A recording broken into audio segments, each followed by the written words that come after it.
Bowling wins at home. And football falls to 4-2. All this and more coming up on the Penguin Rundown.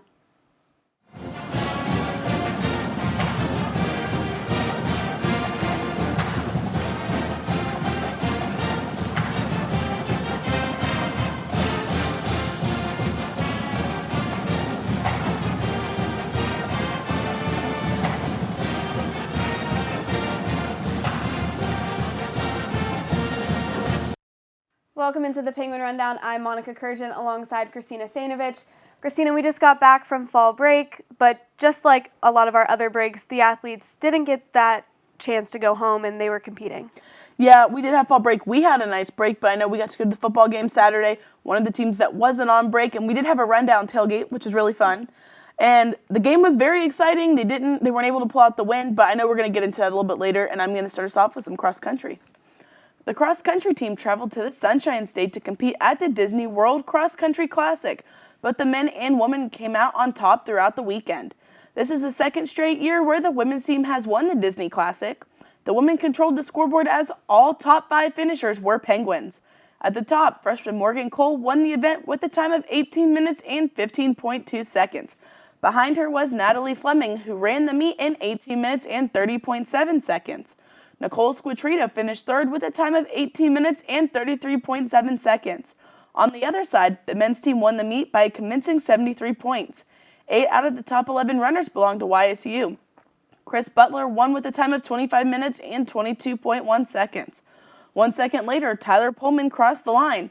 Third was Derek Bassinger with a time of 25 minutes and 35 seconds flat. Both the men and women will be running this weekend.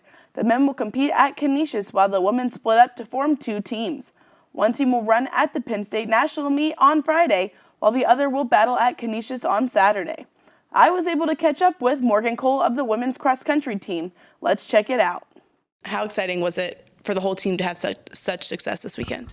Yeah, 6 in the top 10. We went 1 through 5 with a perfect score. The team was obviously very excited.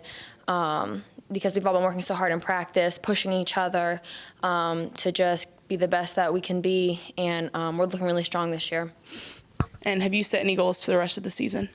I'm sure me, myself, and everyone on the team wants to win the Horizon League because we have a really good chance. We're a very pack runner-oriented team, and so if we get that pack up there by the front, we should be able to win the Horizon League. So.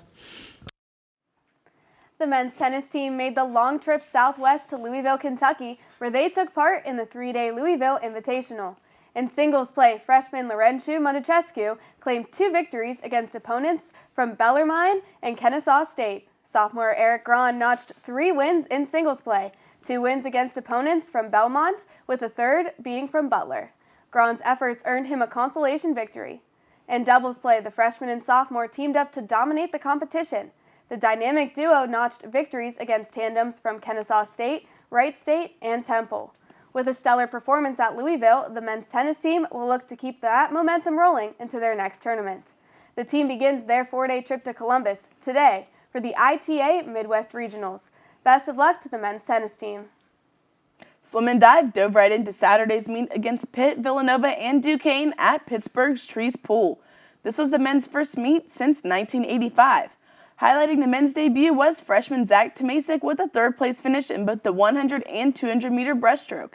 As for the women, Mallory Pitstick came away from the pool with a 5th-place finish in the 200-meter breaststroke. Both teams gave a valiant effort, but failed to bring home a 1st-place finish. Swim and dive sets their sights on next Saturday's meet as they host Toledo. The football team dropped their record to 4-2 this past Saturday at Stambaugh Stadium, losing to 3rd-ranked South Dakota State by a score of 38-28. The Gwins led 14-3 at the halfway point and held a 21-9 lead at the end of the 3rd quarter, but the Jackrabbits outscored the Penguins 29-7 the rest of the way. We were able to sit down with Joe Craycraft and Cash Mitchell for more. Let's check it out. You had to come in for Nate at the end of last week's game. How did you feel when your name was called? That's my job. My job is to always be ready and prepare as if I'm a starter every week. So when my number was called, I just tried to do my job and help the team win. After a great start to the season and now coming off 2 back-to-back losses, What's the energy like in the locker room? You never like losing, but sometimes I guess it can maybe push you in the right direction. I think there's a lot of stuff that we kind of are trying to fix, and overall I think everybody's excited to get after these next couple games. You bring a lot of energy to the defense. Are you telling the guys anything to keep their heads in it? We got a lot of energy on our defense through all the players that's on the field. One play leads to another, and everyone's happy for each other, so that's where the energy kind of comes from. How confident are you going into the next half of the season? I'm pretty confident. We got a 6-game stretch, so we'll be all right with a win, so we'll be great. Quarterback Nathan Mays passed for 176 yards and a touchdown and rushed for 2, while running back Joe Alessi rushed for 72 yards on 17 carries with a 45-yard touchdown reception. Tight end Miles Joyner had a game-high 5 receptions for 81 yards and a touchdown.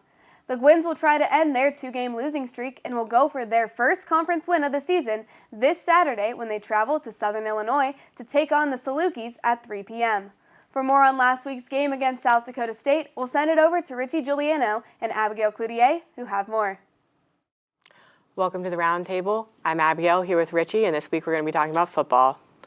So Richie, we struggled a little bit. We had 4-0 in conference and overall, and then we dropped 2 of the games in conference play, and it looks like we're struggling a little bit. Yeah, like you said, 4-0 in non-conference play. Looked like it was going to be a very promising 2019 season for the Penguins. They traveled to the UNI Dome for their first Missouri Valley Football Conference game of the season. Fortunately dropped that one 21-14. Very competitive defensive battle. But what really worried me against UNI is Nathan Mays went down in that fourth quarter.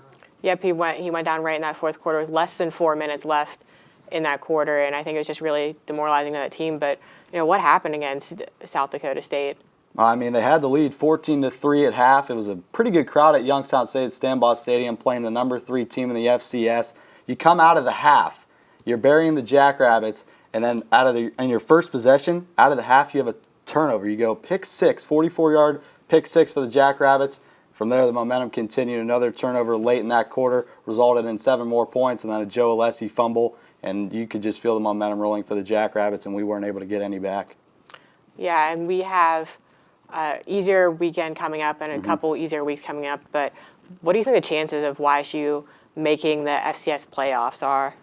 Well, I think first, they play a North Dakota State team in 3 weeks, and that's going to be a very tough matchup. They are at home. North Dakota State 6-0. They buried every single FCS opponent they've faced so far. They've proven that they could beat FBS opponents as well. So, even if they drop that, I think they have to win out with 3 losses for them to get into the playoffs.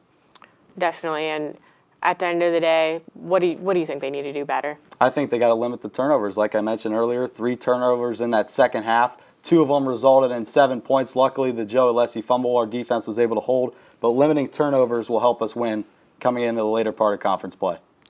Definitely. That's all we have for you at the Roundtable. Christina and Monica, back to you. The men's golf team is set to compete in their last event of the season. The team will travel to Graysonville, Maryland to play in the Towson Fall Invitational. At their most recent tournament, junior Kevin Scher received medalist honors for his first-place finish in the Health Plan Mountaineer Invitational. The men look to further improve their results from last season's Invitational when they finished with 5 players in the top 15. Scher and now sophomore Zach Ford both led the team with a score of 147 in 2 rounds. The upcoming event will take place on October 19th and 20th.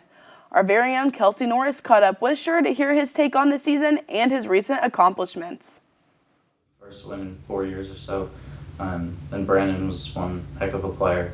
So to be kind of on the same stage as him, it feels great. I still don't have any words for it. It's only been like 5 days or so since I won, but yeah, I can't believe it, and just want to go get another one. Yeah. Good scores. We're showing potential as a team. Hopefully, if we get some good weather at Towson this coming weekend, we'll play good. And we won there last year, so we're looking to go back-to-back and defend our championship. Yeah, perfect. I won the West Virginia tournament, and I believe I shot a 64 at Marshall. Had a great tournament there. That was another opportunity I had to win, but I didn't pull through. But I'm glad I got the one at West Virginia. It was a much bigger field and better event to win. So if I were to win one of them, I would have to pick that one. It's always a very tight bond. It's like a family. On and off the course, we're together. I mean, after practice, we go out to dinner and stuff like that. But I couldn't be happier with how close we are as a team and friends outside the sport. The women's golf team wrapped up their fall season at the University of Dayton Fall Invitational on Monday and Tuesday. The Penguins placed 5th out of 14 teams with a 6-15 two-round total. Sophomore Puthita Conruti led the way for the women, placing 5th overall with a two-round score of 150. This marks Conruti's 3rd top 5 finish of the fall season. Other notable scores came from freshman Christina Lewis and sophomore Victoria Grands, who each shot two-round scores of 154 to finish tied for 18th place. The women's golf team had a successful fall season, finishing in the top 5 in most of their events. The spring season for the Gwins is set to begin March 1st through the 3rd at the Kiowa Island Spring Classic in South Carolina. Congratulations to the women's golf team on a season full of success. The women's soccer team suffered a narrow loss to Green Bay, falling 2-1 and dropping to 1-4 in the Horizon League. Freshman Marcella Sizer scored the Penguins' only goal of the game in the 84th minute, marking her 5th goal of the season. Sizer was assisted by fellow freshman Regan Lavinia, who set her teammate up for the perfect kick. Looking for a win, the Penguins will host the USC Flames this Saturday to finish up the 3-game home stretch. The match begins at 1 p.m. at Farmers National Bank Field. The women's bowling team won their first tournament title in program history this past weekend. This was also the team's first time hosting a tournament as the home team at Holiday Bowl in Struthers, Ohio. The Penguins won 3-0 in the brackets to secure their win. Senior Nikki Mendez and junior Sarah Florence were in the top 4 bowlers of the tournament. Make sure to check out our interview with Emma Dockery and Alicia Iacono on social media. The next tournament for the team is this weekend, October 19th and 20th, in Frederick, Maryland. We will have updates next week. Congratulations to the women's bowling team, and we hope to hear more amazing news from them this season. The volleyball team battled Green Bay this past Friday. This Wisconsin team would come out victorious, winning 3-0. This game lowered the Gwins' record to 7-12. Sophomore setter Alexia Burns led with 5 kills and 14 assists. On the defensive end, junior Margot Thompson led the team with 12 digs. Both freshmen Amy Beaupre and senior Erin Callahar had 3 blocks in the match. The Gwins will be traveling to Cleveland tomorrow as they take on Horizon League opponent, the Cleveland State Vikings, at 6 p.m. Then on Sunday, they will host the Oakland Grizzlies at the Beagley Center at 2 p.m. We wish the Gwins the best of luck in the coming league matches. Now time for Penguin Play of the Week. We have a lot of good plays to choose from, and we're going to send it over to Abbas Braswell, who has more. Thanks, Monica and Christina. This week's Play of the Week is a 45-yard catch and run out of the backfield by Joe Alessi. Here it is. Nate Mays fakes to the running back, rolls out and dumps it to Joe in the flats, and he takes it 45 yards untouched. Another angle.